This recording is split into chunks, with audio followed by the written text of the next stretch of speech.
July 30th, 2025, a seismic rupture occurred beneath the Pacific seabed off the coast of Kamchatka. It lasted less than 2 minutes.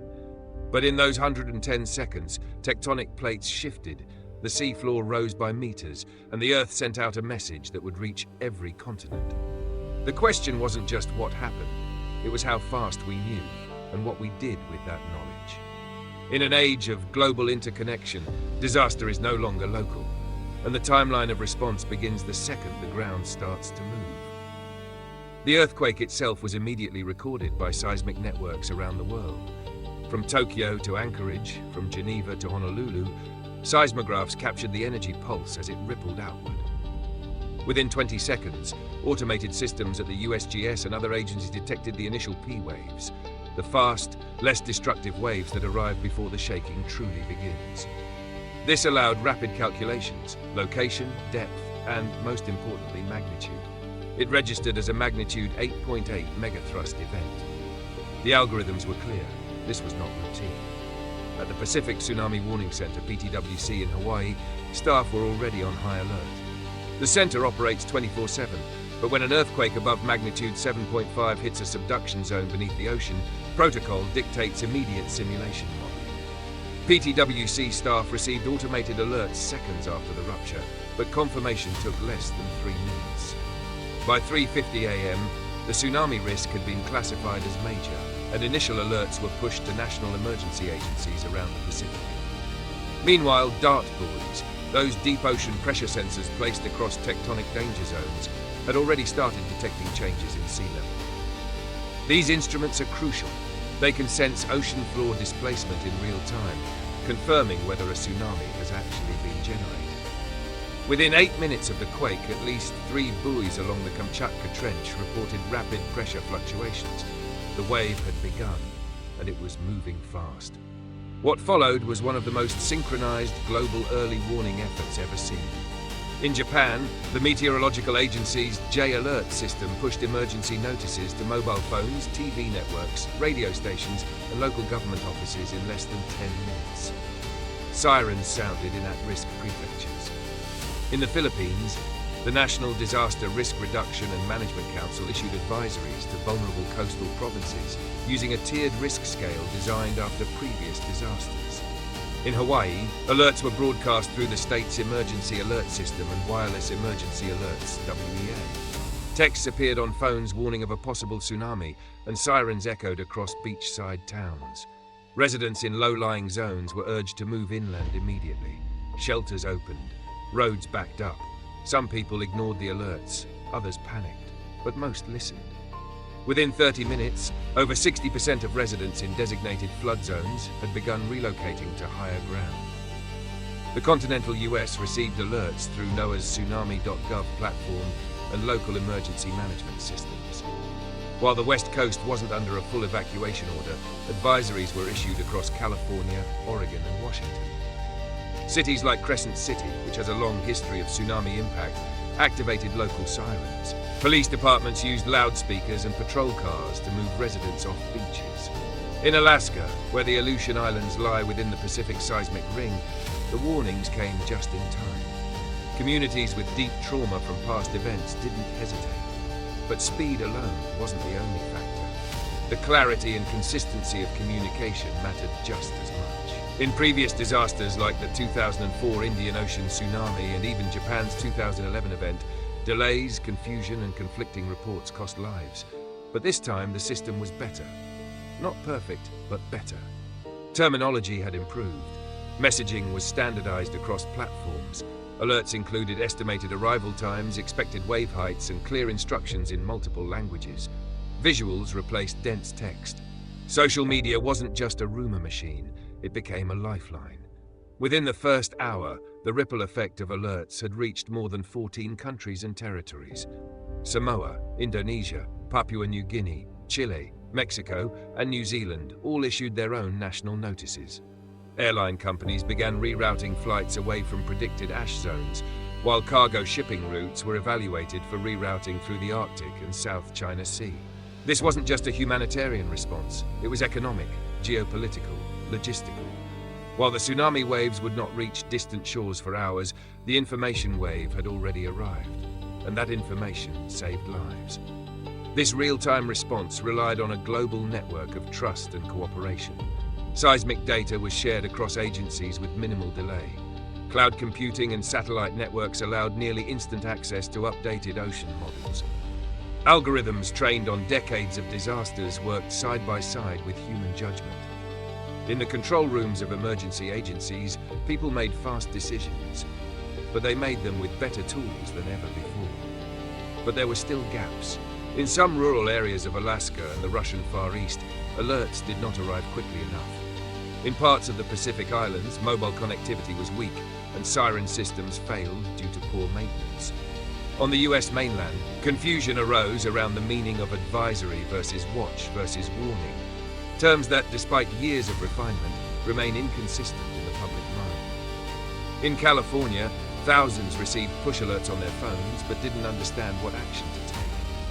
Some went to the beach to watch the wave, a dangerous and common response known as disaster curiosity.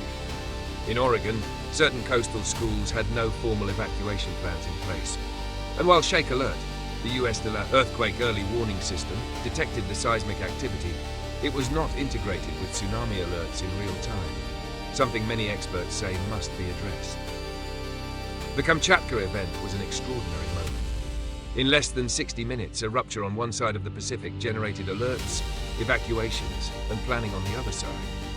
The system worked, but not perfectly. And in disaster response, perfection is the difference between a close call and a catastrophe.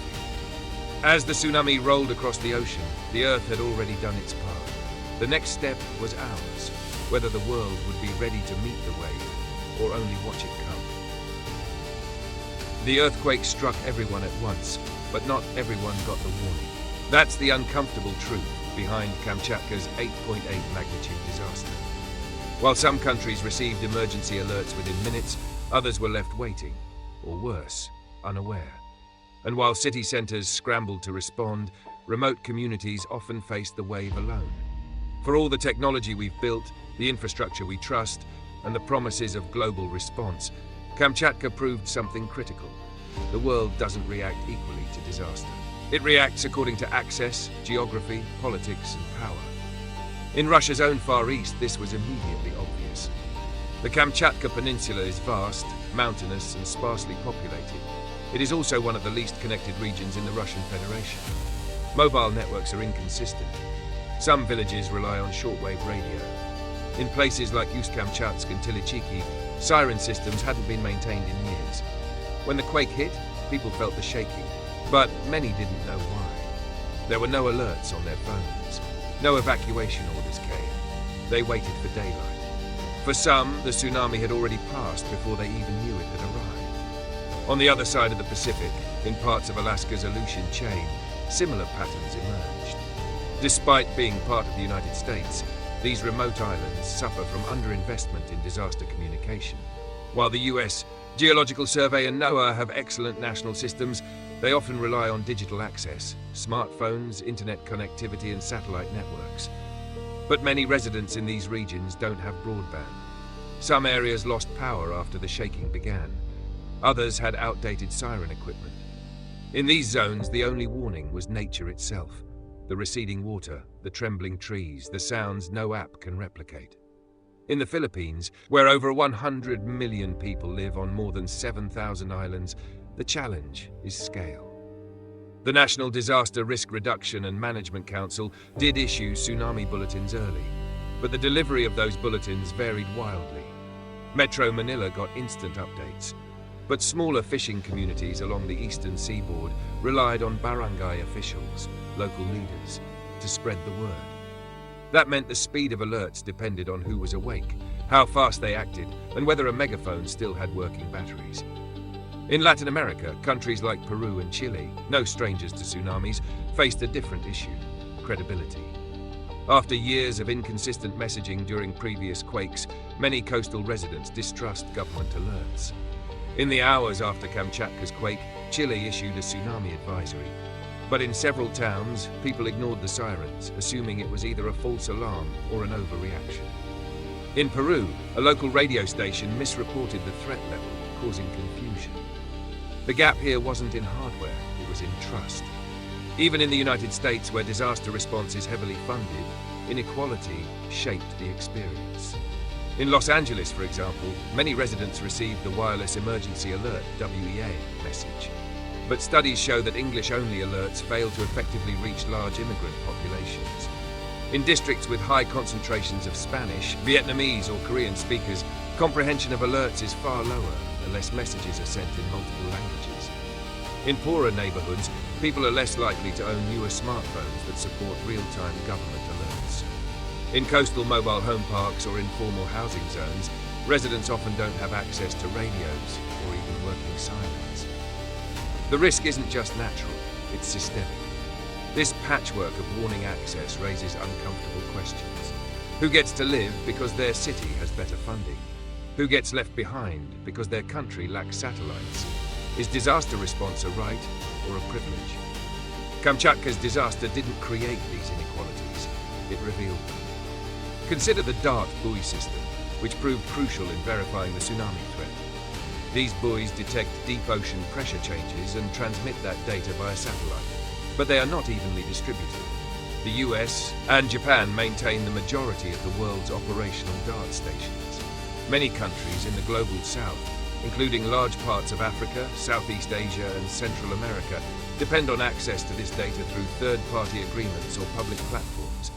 But in the critical minutes after a disaster, when decisions must be made instantly, delays in data sharing can mean the difference between evacuation and impact. Satellite coverage, too, is deeply unequal. Nations with advanced space programs like the US, China and the EU can monitor thermal shifts, cloud cover and ocean anomalies within seconds. Others rely on international feeds that may update hourly or longer. This asymmetry means that while scientists in Tokyo could watch the plume from Kluchevskoy's eruption in near real time, scientists in Papua New Guinea were left guessing when their own coastlines might be affected. And even when the data is there, political barriers can slow its use. Some nations hesitate to issue alerts based on foreign information, fearing public backlash if the alert is wrong. Others must wait for verification through their own systems, creating delay. In regions where government credibility is low, even correct alerts are often met with skepticism. These gaps matter because nature doesn't wait. The tsunami doesn't ask about GDP before it hits a shoreline. Lava doesn't pause for translation. The planet moves, equally, but our response is anything but. Kamchatka's tragedy also shed light on a critical flaw in human behavior: complacency. In many regions, early warning fatigue has set in. After years of drills, tests, and false alarms, people become desensitized. They turn off alerts, they assume it won't be serious. Or they believe that if the danger is real, someone will come tell them. In Japan, despite the country's advanced warning system, a 2024 study showed that over 20% of residents don't respond to tsunami warnings unless they see physical evidence of danger. In California, emergency managers report that each additional false alarm reduces public compliance by 7 to 10%. Disaster education remains uneven, especially in marginalized communities. Children may not learn about local evacuation routes. Elders may not know what different siren patterns mean. Disabled residents may be completely excluded from planning, and when disaster hits, these smaller missions become fatal. So what can be done? Kamchatka taught us that technology must be matched by equity. Building better apps means nothing if people don't have phones. Sirens mean nothing if people can't hear them. Warnings mean nothing if they're not trusted. A truly effective early warning system is not just about sensors and satellites. It's about inclusion. Every government that reviewed Kamchatka's data must ask, are we building for the ideal scenario or the real one? Are we planning for downtown or for the islands, the mountains, the places off-grid? Are we testing systems for clarity, accessibility, multilingual support, and the needs of people with disabilities? Because if the next megaquake happens, not in Russia, but in the Cascadia subduction zone off the Pacific Northwest, the difference between survival and devastation may come down to who got the message, who understood it, and who was able to act. Kamchatka was not just a test of technology. It was a test of humanity's ability to reach every person in harm's way, and the results were mixed. We like to believe we're ready, that with all our sensors, satellites, and artificial intelligence, we can stay one step ahead of nature. That we'll always get the alert in time, make the call, start the evacuation. But Kamchatka reminded us that even with the most advanced systems ever built, we are still racing the clock, and often we're just barely keeping pace. When the Earth shifted off the Kamchatka coast, seismic waves traveled through the planet at nearly 8 kilometers per second. The first detection didn't come from a person, it came from a machine. Accelerometers embedded in the Pacific tectonic boundary fed signals into automated processing stations. Within seconds, these stations used P-wave analysis to pinpoint the epicenter. P-waves are primary waves, the fast, non-destructive energy that comes before the violent shaking. They're the key to early warning. Earthquake early warning systems like Shake Alert in the US or J Alert in Japan rely on P-wave detection to give people even a few seconds head start. It's not much, but it can mean the difference between getting out of an elevator or being trapped in one. In Kamchatka, however, ground-based warning was limited. Instead, it was the global network of satellites and deep-sea instruments that carried the message. At the core of global tsunami detection lies a network of ocean buoys known as DART, Deep Ocean Assessment and Reporting of Tsunamis. These buoys, placed in strategic deep water locations, are connected to pressure sensors on the seafloor. When a large earthquake lifts or drops the ocean floor, it creates a displacement in water. That vertical motion triggers the pressure sensor, which relays data to the surface buoy.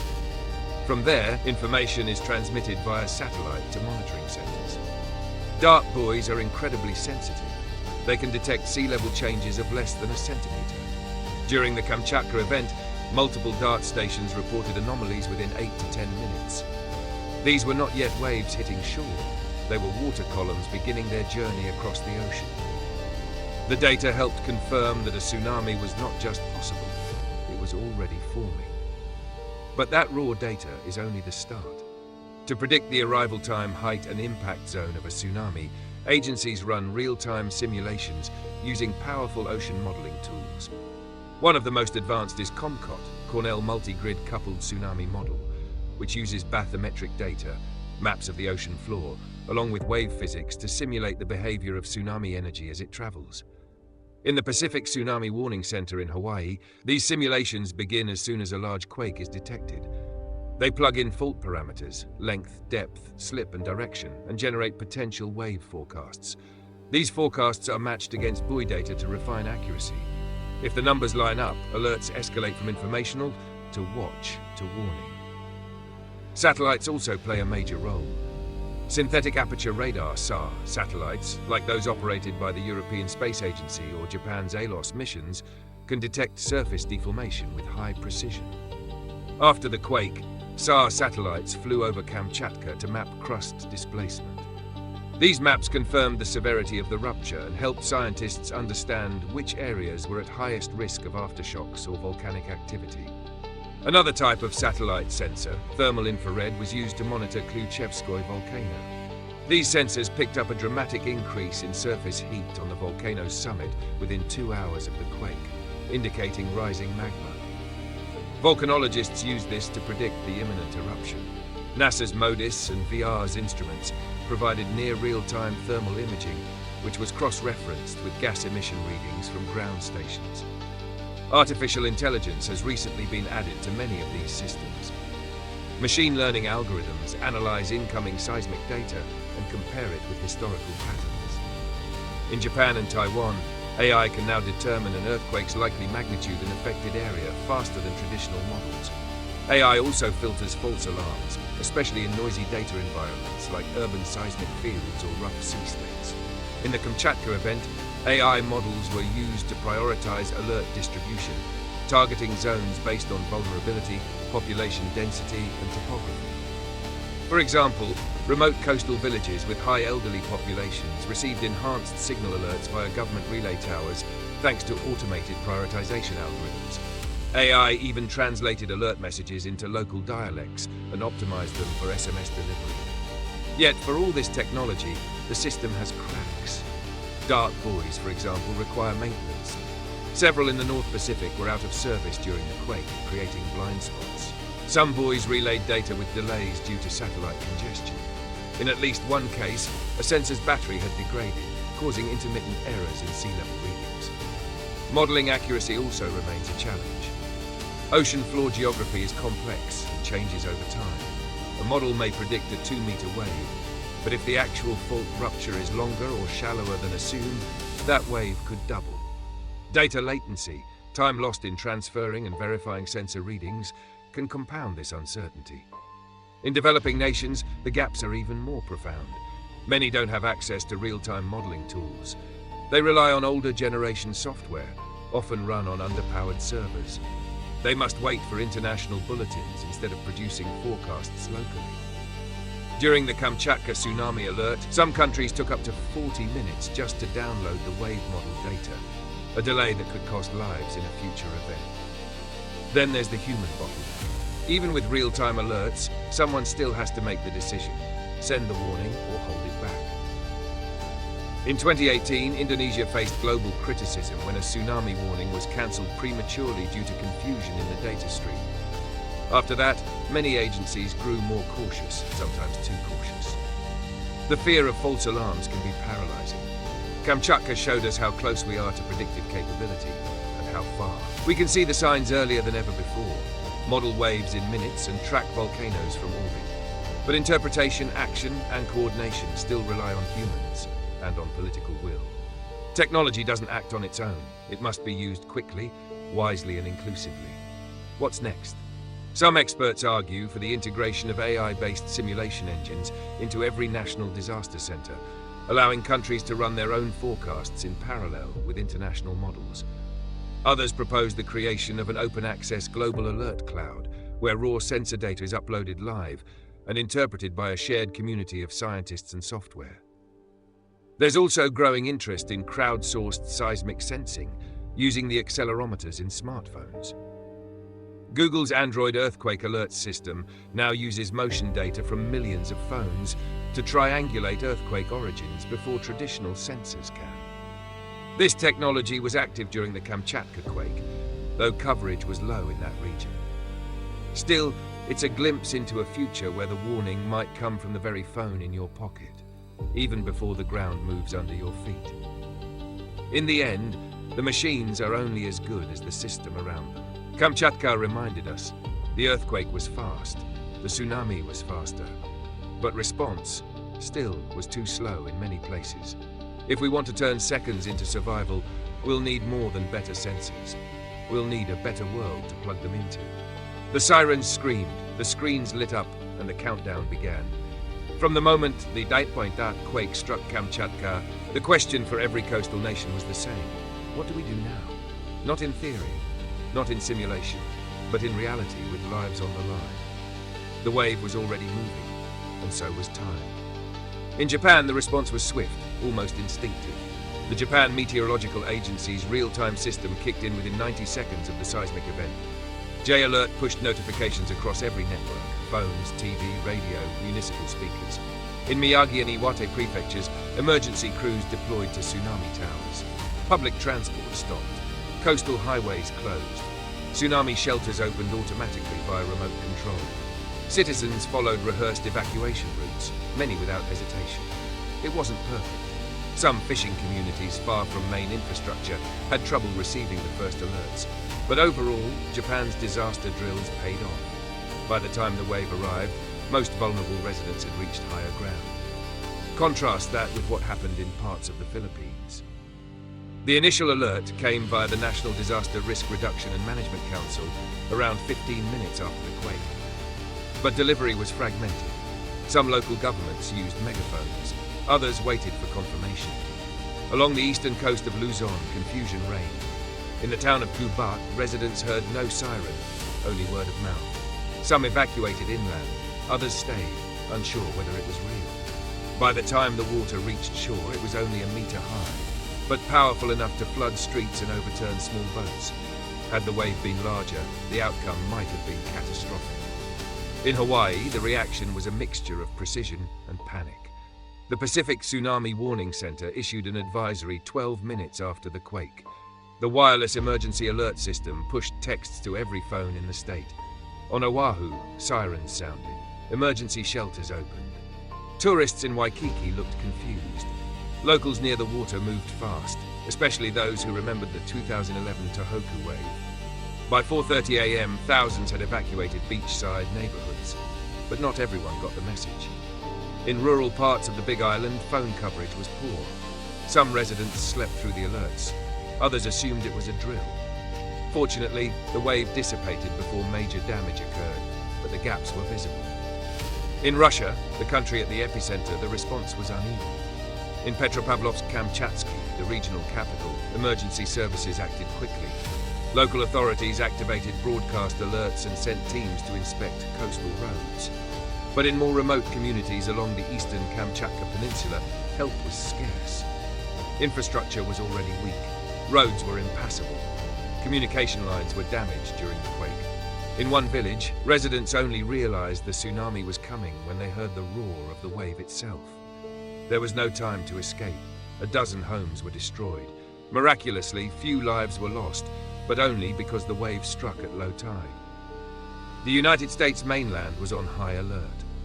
While the West Coast wasn't in the direct path of a destructive wave, the National Tsunami Warning Center issued advisories. In Crescent City, California, a town devastated by a tsunami in 1964, sirens wailed. Police cars drove along coastal roads, urging people to move inland. Some did. Others ignored the warning. Social media was flooded with photos of people standing on piers watching the ocean. This dangerous curiosity, often fueled by a lack of understanding, remains a stubborn obstacle in disaster response. Alaska, especially the Aleutian Islands, faced a more direct threat. In Unalaska and Sandpoint, communities mobilized within minutes. Schools evacuated. Fishermen returned to port. Emergency radio stations switched to live coverage. But again, rurality proved a challenge. In some villages, the only alert came from the local priest, who rang the church bell in the middle of the night. In others, tribal councils took the lead, guiding elders to safety using snowmobiles and ATVs. Here, cultural knowledge and local leadership were key. Technology alone wasn't enough. Chile and Peru, countries seasoned by Pacific quakes, issued their own alerts within 20 to 30 minutes. In Valparaiso, Chile, the Port Authority ordered a halt to shipping traffic. Beaches were cleared. But some citizens, skeptical after years of false alarms, were slow to act. In Callao, Peru's busiest port, cranes stopped moving and ships idled offshore. But again, no wave arrived. For some, this was seen as a failure of science. For others, it was proof the system worked. Better a false alarm than a funeral. New Zealand's response stood out for its clarity. The National Emergency Management Agency issued an official tsunami warning 17 minutes after the quake. Public broadcasters aired a national emergency signal. Residents along the North Island's east coast received instructions via mobile, radio and television. In Napier and Gisborne, people moved quickly to higher ground. The coordination between national and local governments was praised as a model of efficient multi-level response. But not every country fared well. In Indonesia, despite its experience with deadly tsunamis, confusion emerged over whether Kamchatka posed a threat. The BMKG, Indonesia's Meteorology, Climatology and Geophysical Agency, received data from regional partners, but decision-making was slow. No national advisory was issued until nearly 40 minutes after the quake. Fortunately, the geography spared Indonesia, but the delay raised concerns. In small island nations like Tuvalu, Vanuatu and the Marshall Islands, the situation was even more dire. With limited infrastructure, spotty communications and vast coastlines, these countries faced enormous challenges. Some relied on local churches to spread the message. Others waited for regional radio to broadcast alerts. In one case, an NGO helicopter spotted crowds still on the beach nearly an hour after the first wave had passed. There had been no warning.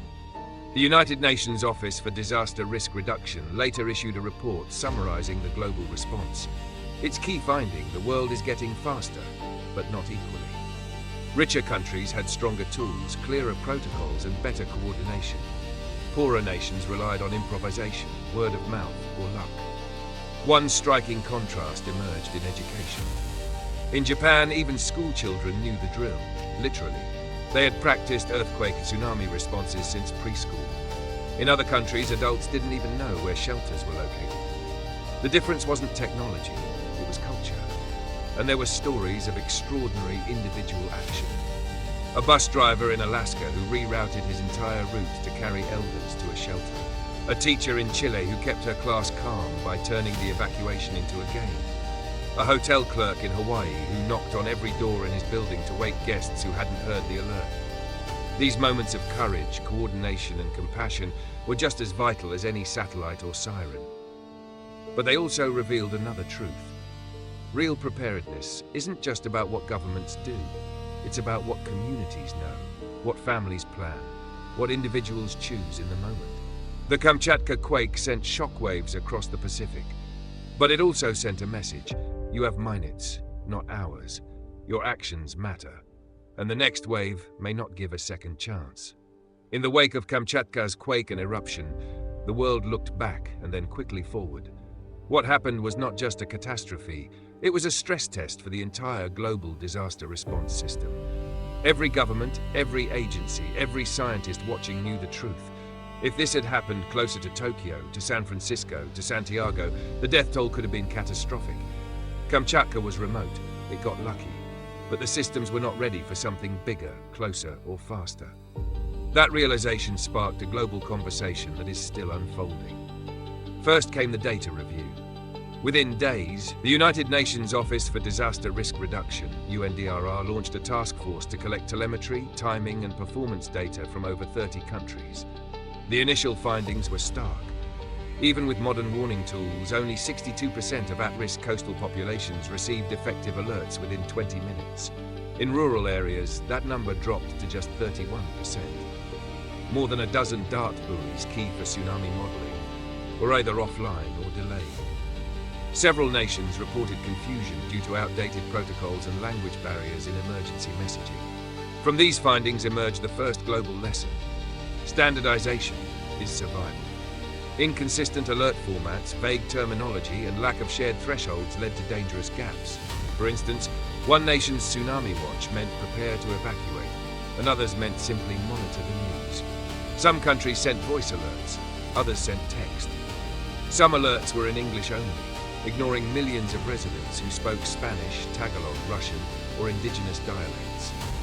As a result, the International Tsunami Information Center, ITC, proposed a unified global scale, a 5-tier color-coded system, akin to wildfire risk or terror alert levels. Each level would include standard language, visual indicators, and instructions for immediate public action. Countries like Australia and Thailand have already begun implementing trial versions of this scale in high-risk zones. The second lesson: speed isn't enough without reach. Kamchatka proved that even if an alert is issued in seconds, it means nothing if it doesn't arrive. And if it arrives but isn't understood, the outcome is the same as no alert at all. This led to new investments in multi-language alert systems, low-bandwidth messaging platforms, and analog backups like radio and public sirens. Japan's J-Alert is being updated to support 10 languages by 2026. The US is now testing an AI-based translator that pushes real-time voice alerts to immigrant-heavy neighborhoods in Los Angeles, Houston, and Miami. Third lesson: trust matters as much as tech. In many countries, especially in the global south, distrust of government messaging led to delays in evacuation. Some residents didn't believe the warning. Others had been through so many false alarms they assumed it was another cry wolf. In response, Chile's government is launching a Trust in Alerts campaign, sharing real-time data openly, explaining decision-making, and including community leaders in message delivery. But Kamchatka also sparked something deeper, a re-evaluation of preparedness culture.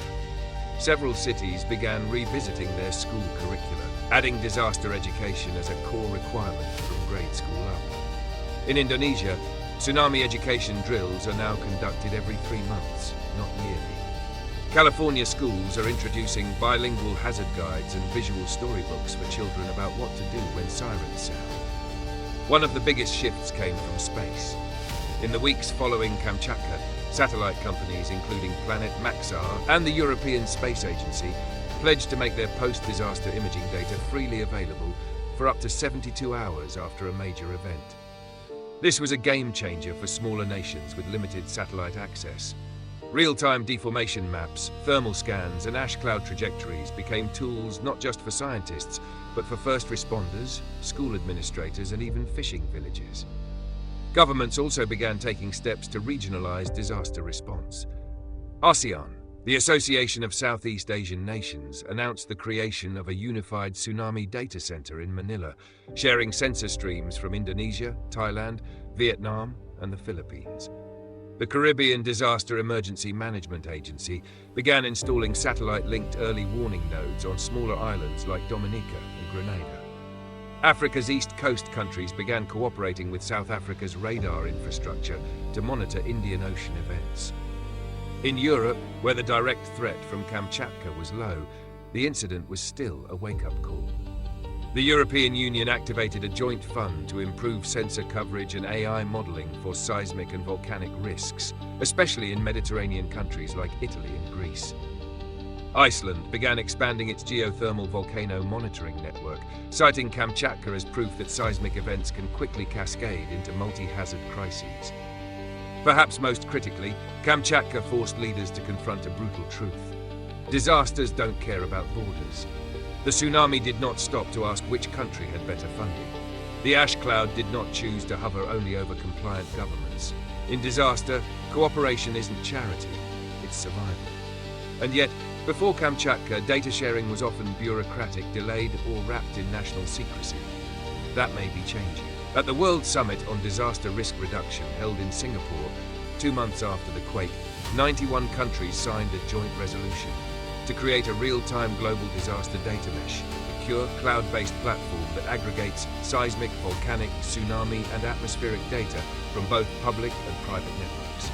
Countries can contribute what they can, and all can benefit. The mesh is now in beta testing, with pilot nodes in Honolulu, Jakarta, and Geneva. Private companies, too, are stepping up. Google expanded its Android earthquake alert system to cover all of Southeast Asia. Twitter, X, and Meta have launched APIs that allow emergency managers to push verified alerts without needing to trend hashtags first.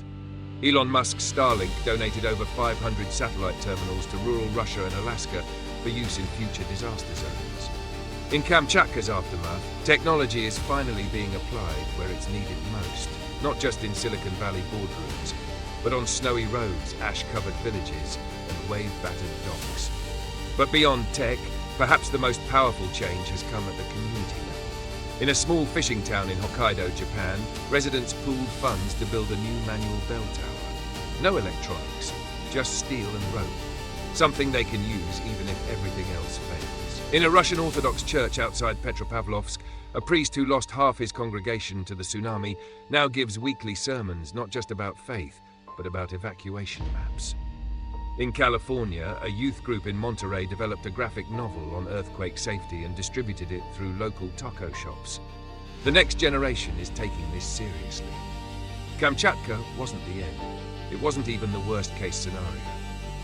But it was enough to jolt a system that had grown comfortable.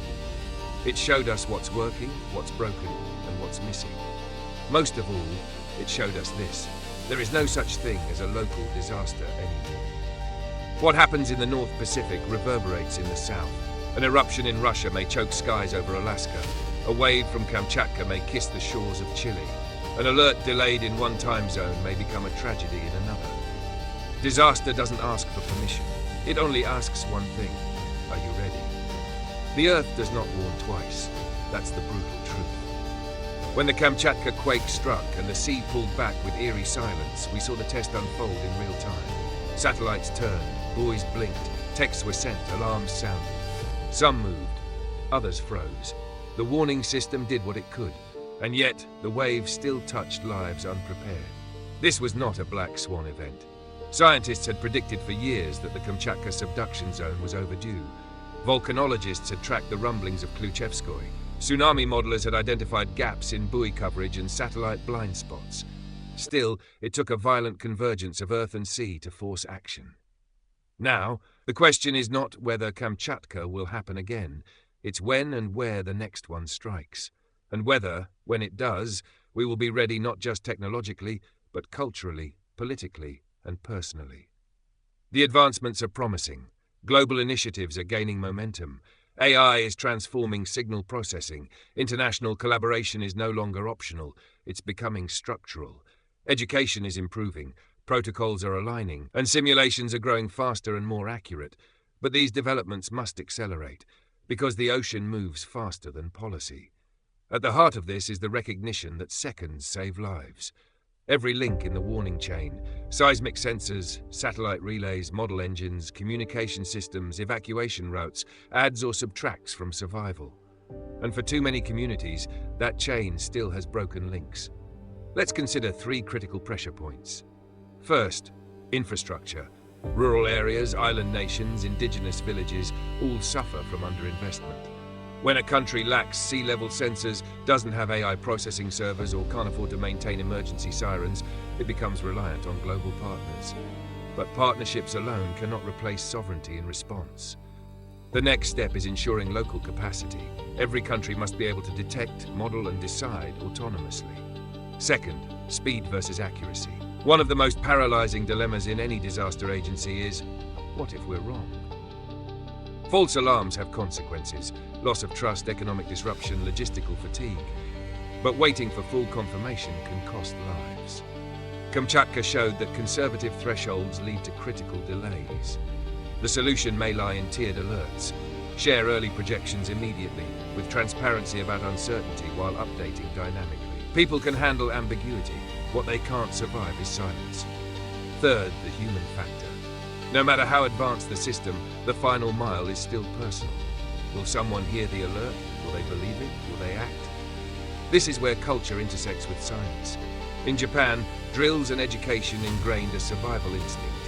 In other nations, a mix of fatalism, misinformation, or lack of awareness leads to hesitation. That hesitation can be fatal. Building a culture of readiness, where action is instinct, not indecision, is one of the hardest but most essential challenges. And beyond systems and response lies another conversation: prevention. What if we could build smarter, safer coastlines? What if urban planning factored in tsunami modeling? What if hotels were designed with rooftop evacuation zones? What if critical infrastructure avoided seismic hotspots? Warning systems are reactive, but preparedness is proactive. The future may depend on how we bridge these two. We are now entering what many geoscientists call a decade of convergence. A period where multiple global risk factors are rising simultaneously: seismic stress, volcanic activity, climate-driven sea level rise, and increased coastal population density. These converging threats don't just increase the likelihood of disaster, they amplify its reach. Kamchatka, for all its devastation, may be remembered as a warning shot before the real test. It asked, are we just building better alarms, or are we building a safer world? We've seen how much can go right when systems align, when communities move fast, when leaders choose transparency over delay. But we've also seen how much still goes wrong. A single offline buoy, a single missed text, a moment of disbelief. These are the margins where life and death are decided. So what do we do next? For governments, the answer is clear. Fund the sensors, upgrade the satellites, streamline alert systems, empower communities. Make warning equity a principle, not an afterthought. When a billion-dollar city gets real-time tsunami modeling, but a fishing village gets nothing, that's not a natural disaster. That's a human-made one. For scientists and engineers, collaborate, not compete. Share models, open-source data, simplify interfaces. The best alert is the one people actually receive and understand. For media, fight misinformation, educate in peacetime, and amplify real-time updates from trusted sources. And for all of us, citizens of a trembling, shifting world, we have our part. Learn your evacuation route, understand your local hazards, join community drills, talk to your children, pack a bag, keep a battery-powered radio. Don't wait for the siren to decide whether you believe it. Kamchatka's wave has receded. But its echo travels far beyond the Pacific. It echoes in Chile, where new coastal shelters are being built. It echoes in Indonesia, where teachers are rewriting evacuation songs. It echoes in Hawaii, where lawmakers are revisiting alert laws. It echoes in every nation where someone stood by the sea and asked, will we know in time? And now it echoes in you. What you choose to do with that echo, whether you let it fade or let it shape your steps, may determine who survives the next wave. because the Earth is not finished moving, and the sea is never still.